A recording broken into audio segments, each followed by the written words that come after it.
Okay, so you've already found, hopefully, found and put your sources in for two or more databases, but we have two other types of resources that you'll be looking for. So you'll need a book source, and a website.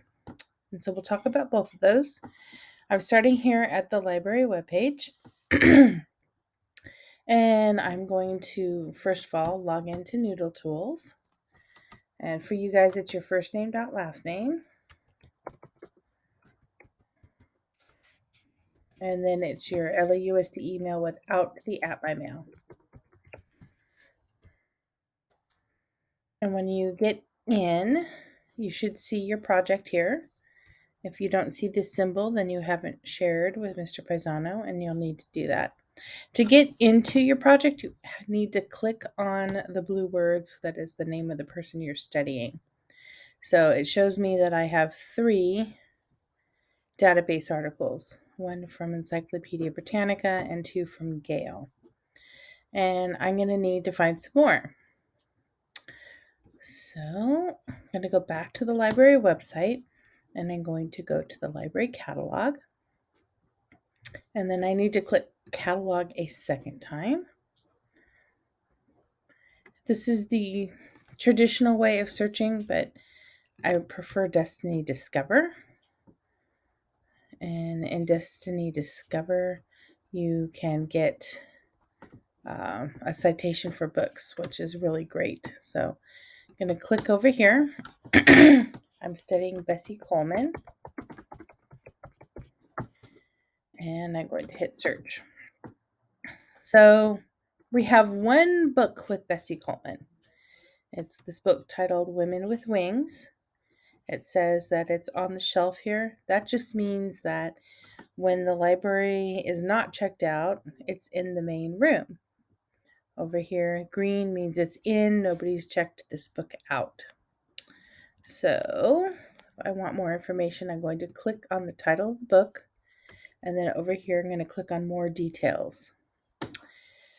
Now, one of the shortcuts is using the ISBN number, but Follett is awesome. Destiny Discover is great. And I can click right here, and it'll give me the citations. So here is the citation.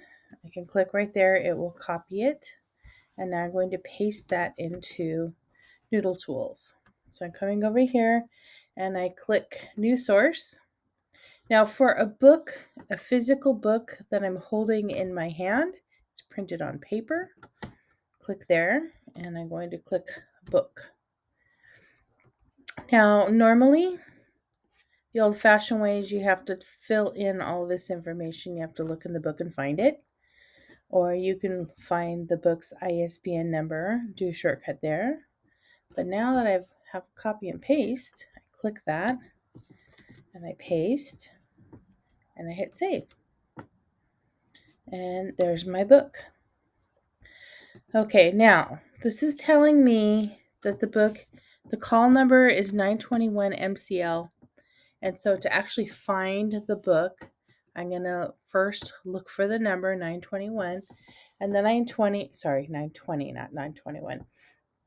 The 920s are near the back door.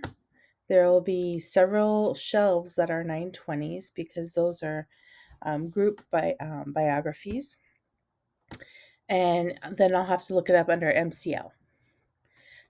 Because we're working on this project, there could be more than one person researching the person you are researching. You can use the book in class, and then I'll give you a Post-it note. You can put your name on it, and I'll hold the books at the front table. And each day that you're going to use the book, you can just grab the book off the table. And in the end, if you still need it and nobody else needs it, you can check it out. So that's how you would put your source in for a book. Now, one of the cool things here, okay, let me go back, results for Bessie Coleman. I can look up here and click on websites. So Follett, part of their company Some people, it's their whole job is they look the internet and they look for websites that are appropriate for school-aged children. And so there are 354 websites that they found and they've searched through.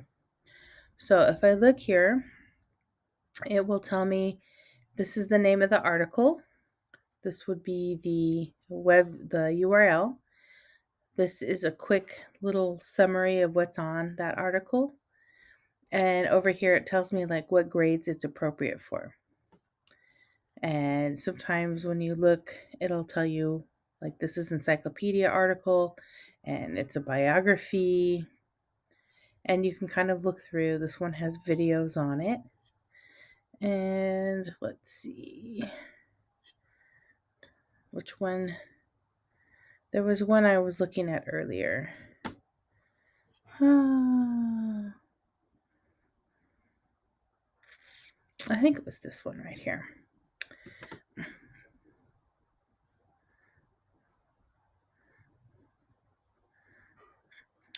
Okay, so if you go through and you look down, you can, just because you found a website doesn't necessarily mean that you want to use this website. Oh, look, they even give you a citation, but it doesn't tell you whether, it's APA format, and we're doing MLA. So that one's not going to work very well. Often at the bottom of the page, this is where we get copyright date, and we will get the name of blackpast.org, the name of the publisher. Okay, so let's go to Noodle Tools. We say new source. This is a website, and it is a web page. Most of the time, we're not going to get a copy paste, so we have to fill this out. So what's a URL? So copy, paste. It wants to know the date that this article was published. And look at that. It actually gives us a date. It doesn't always. Sometimes the only date you're going to find is the one at the very bottom down here, the 2021. So in this case, we are lucky. We get a date, February 12th, 2007. So February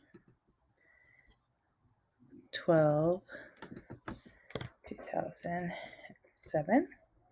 And then most recent date of access, if you just click today, it will put today's date. Wants to know if we have author, editor, or translator.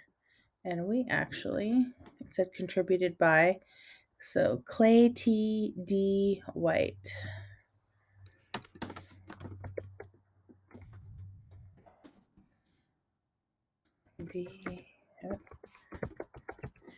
Okay, and now it wants the name of the article title, the page that we're on. So it's this. It may tell us that it doesn't want all caps. So, okay, fine. But I do want to put the date because that was part of it. The name of the website. The website is the whole thing. So if Black Past here is going to have many pages. Like all of these are different pages. Okay, we're just happen to be on this particular page. So Black Past is the name of the website. So did they do it as one word or two? They do it as one word. Okay. And let me see. Do they have it? Oh, they have it all caps. It's not going to like all caps, so.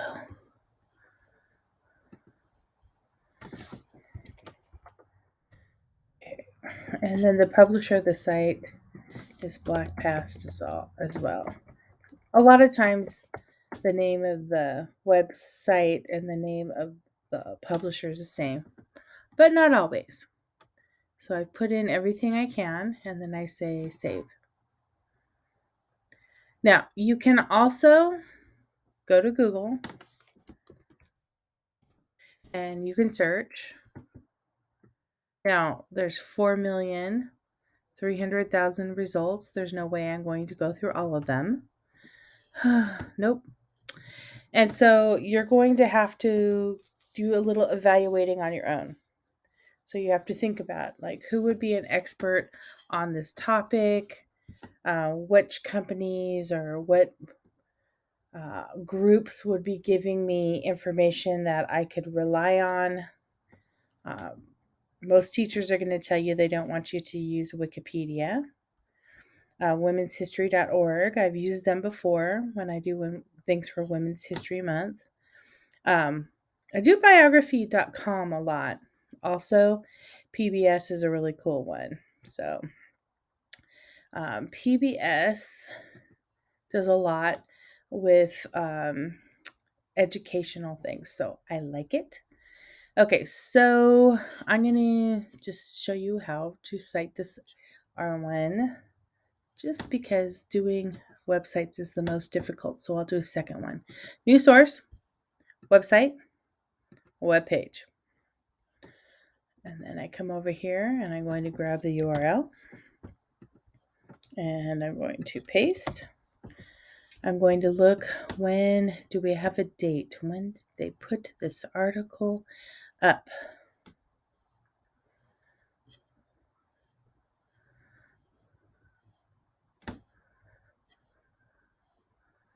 Okay, so if I go to the very bottom, the copyright date is from 1996 to 2021.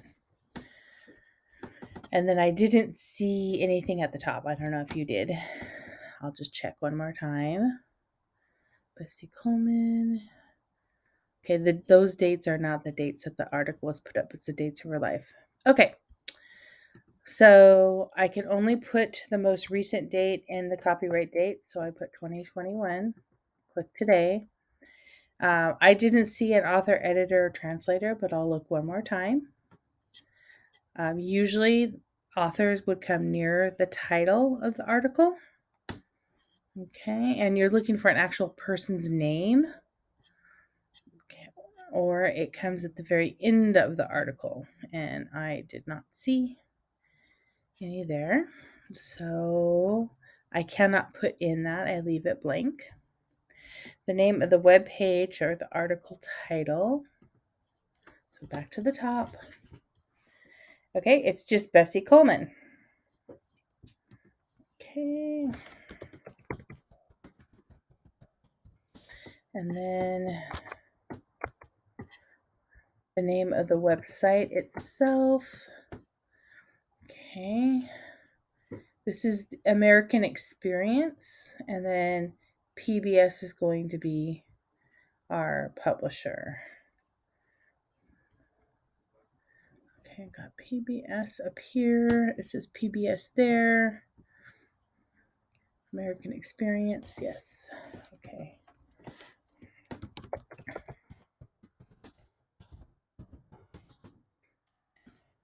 PBS. Okay, put everything I can in. I say save. So now I have 2 websites, 1 book, and 3 database articles. I have more than enough to get my 40 note cards.